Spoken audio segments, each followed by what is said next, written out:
How do men feel about the men will flock anything that moves stereotype? Every woman I flock moves to a new state. I've been in a few bands. Lead singers fit this stereotype. Honestly, I can't believe it. It's such an offensive but more importantly inaccurate stereotype. I also flock things that don't move.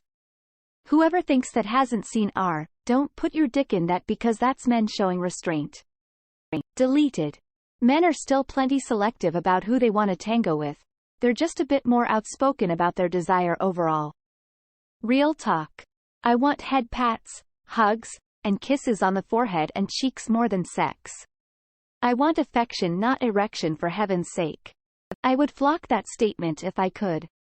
So speaking as a bi dude, for me this is twofold. I don't want to flock everything that moves, but if you asked me who would you be able to flock in theory if they were willing and based purely off looks, I'd say a solid 85% of people between 25 and approximately 55 meet that criterion for me.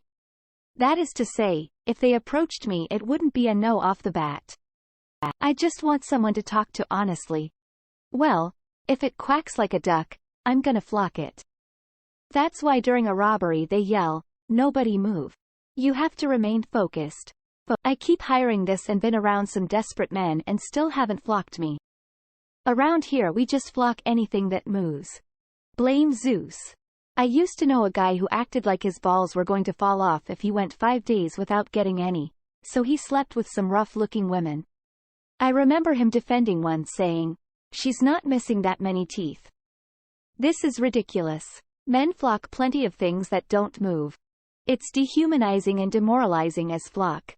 Please, if you want good treatment for yourself, treat other the same. I think it's a bullshit stereotype, and not all men will flock anything that moves. If anything else, most guys will want a connection with someone before intimacy. But that's not what we see on TV. Some dudes are like that. Most aren't. As a woman who works in a very male-dominant workplace, I don't buy into it. Definitely true for some men, but also definitely not all. The same could be said about some women too though. I love lamp. I find it offensive because I'm not that type of man. I think straight and bi women should also find that stereotype offensive because it also implies the men they have relationships with don't have standards either. It's true about more of my fellow men than I'd like. Deleted. There is a whole movie franchise about a young man flocking a pie.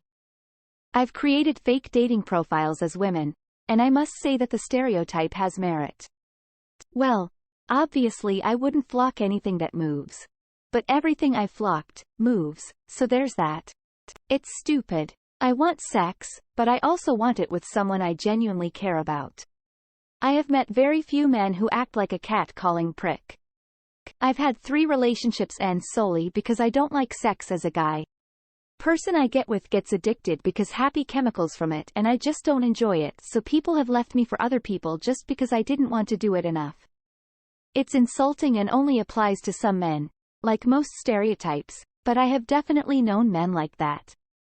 It's a generalization and I kind of take offense to it.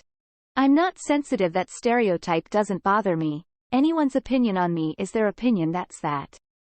It hurts women because male rapists are excused from responsibility because they can't possibly control their urges. It hurts men when they are raped, because it's assumed that men can't be raped because they always want it.